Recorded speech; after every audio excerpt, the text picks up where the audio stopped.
Salve, salve galerinha! Aqui quem fala é o JP, bem-vindos ao nosso canal. Não se esqueça de deixar seu like e se inscrever no nosso canal. Bibliotube, todo dia uma nova aventura. Capítulo 8. O Mestre das Poções. Ali, olha! Onde? Ao lado do garoto alto de cabelos vermelhos. De óculos? Você viu a cara dele? Você viu a cicatriz? Os murmúrios acompanharam Harry desde a hora em que ele saiu do dormitório no dia seguinte. A garotada que fazia fila do lado de fora das salas de aula ficava nas pontas dos pés para dar uma espiada, ou ia e vinha nos corredores para vê-lo 2 vezes. Harry desejou que não fizessem isso, porque estava tentando se concentrar para encontrar o caminho para suas aulas. Havia 142 escadas em Hogwarts, largas e imponentes, estreitas e precárias, umas que levavam a um lugar diferente às sextas-feiras, outras com um degrau no meio que desaparecia e a pessoa tinha que se lembrar de saltar por cima. Além disso, havia portas que não abriam, a não ser que a pessoa pedisse por favor ou fizesse cócegas nelas no lugar certo. E portas que não eram bem portas, mas paredes sólidas que fingiam ser portas. Era também muito difícil lembrar onde ficavam as coisas, porque tudo parecia mudar frequentemente de lugar. As pessoas nos retratos saíam para se visitar e Harry tinha certeza de que os brasões andavam. Os fantasmas também não ajudavam nada. Era sempre um choque horrível quando um deles atravessava de repente uma porta que a pessoa estava querendo abrir. Nick, quase sem cabeça, ficava sempre feliz de apontar a direção certa para os alunos de Grifinória. Mas Pirraça, ou Poltergeist, representava 2 portas fechadas e uma escada falsa se a pessoa o encontrasse quando estava atrasada para uma aula. Ele despejava cestas de papéis na cabeça das pessoas, puxava os tapetes debaixo de seus pés, acertava-as com pedacinhos de giz ou vinha sorrateiro por trás, invisível, e agarrava-as pelo nariz e guinchava. Peguei-a pela bicanca. Pior que o Poltergeist, se é que era possível, era o zelador, Argo Filch. Harry e Rony conseguiram conquistar sua má vontade logo na primeira manhã. Filch encontrou-os tentando forçar caminho por uma porta que, por azar, era a entrada para o corredor proibido no 3º andar. Ele não quis acreditar que estavam perdidos, pois tinha certeza de que estavam tentando arrombá-la de propósito e ameaçava trancá-los nas masmorras quando foram salvos pelo professor Quirrell, que ia passando. Filch tinha uma gata chamada Madame Norra, como quem ronrona, um bicho magro, cor de poeira, com olhos saltados como lâmpadas iguais aos de Filch. Ela patrulhava os corredores sozinha. Se alguém desobedecesse a uma regra em sua presença, pusesse o dedão do pé fora da linha, ela corria a buscar Filch, que aparecia asmático em 2 segundos. Filch conhecia as passagens secretas da escola melhor do que ninguém, exceto talvez os gêmeos Weasley, e podia surgir de repente como um fantasma. Os estudantes a detestavam e a ambição mais desejada de muitos era dar um bom pontapé em Madame Norra. Além disso, quando a pessoa conseguia encontrar o caminho das salas, havia as aulas em si. Mágica era muito mais do que sacudir a varinha e dizer meia dúzia de palavras engraçadas, como Harry logo descobriu. Tinham de estudar o céu da noite pelo telescópio toda quarta-feira à meia-noite e aprender os nomes das diferentes estrelas e os movimentos dos planetas. 3 vezes por semana, iam para as estufas de plantas atrás do castelo para estudar herbologia com uma bruxa baixa e gorda chamada Professora Sprout, com quem aprendiam como cuidar de todas as plantas e fungos estranhos e descobriam para que eram usados. Sem favor, a aula mais chata era a de História da Mágica, a única matéria ensinada por um fantasma.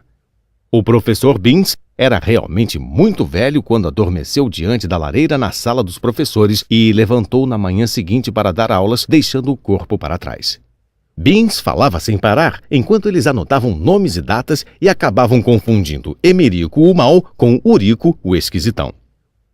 O professor Flitwick, que ensinava feitiços, era um bruxo miudinho que tinha de subir numa pilha de livros para enxergar por cima da mesa. No começo da primeira aula, ele pegou a pauta e, quando chegou ao nome de Harry, soltou um gritinho excitado e caiu da pilha, desaparecendo de vista. Já a professora Minerva era diferente. Harry estava certo quando pensou que ela não era professora para aluno nenhum aborrecer. Severa e inteligente, fez um sermão no instante em que eles se sentaram para a primeira aula. A transfiguração é uma das mágicas mais complexas e perigosas que vão aprender em Hogwarts. Quem fizer bobagens na minha aula vai sair e não vai voltar mais. Estão avisados. Transformou então a mesa em porco e de volta em mesa. Todos ficaram muito impressionados e ansiosos para começar, mas logo perceberam que não iam transformar os móveis em animais ainda por muito tempo. Depois de fazerem anotações complicadas, receberam um fósforo e começaram a tentar transformá-lo em agulha. No fim da aula, somente Hermione Granger produzira algum efeito no fósforo. A professora Minerva mostrou à classe como o fósforo ficara todo prateado e pontiagudo e deu um raro sorriso à aluna. A matéria que todos estavam realmente aguardando com ansiedade era a de defesa contra as artes das trevas, mas as aulas de Quirrell foram uma piada. Sua sala cheirava fortemente a alho, que todos diziam que era para espantar um vampiro que ele encontrara na Romênia e temia que viesse atacá-lo a qualquer dia.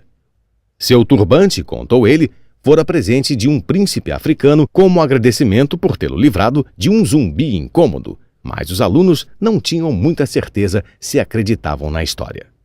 Primeiro porque, quando Seamus Finnegan pediu ansioso para Quirrell contar como liquidar o zumbi, Quirrell ficou vermelho e começou a falar do tempo.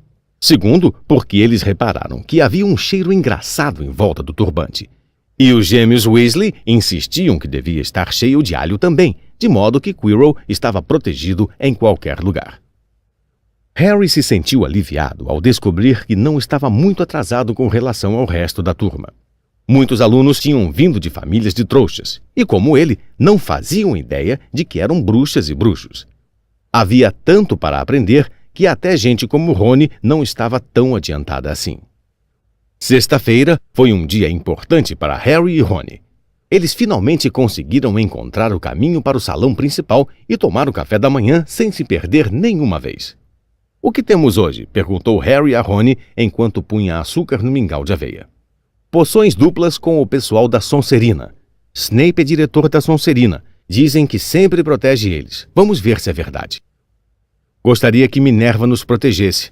A professora Minerva era diretora da Grifinória, mas isso não a impedira de dar aos seus alunos uma montanha de dever de casa no dia anterior.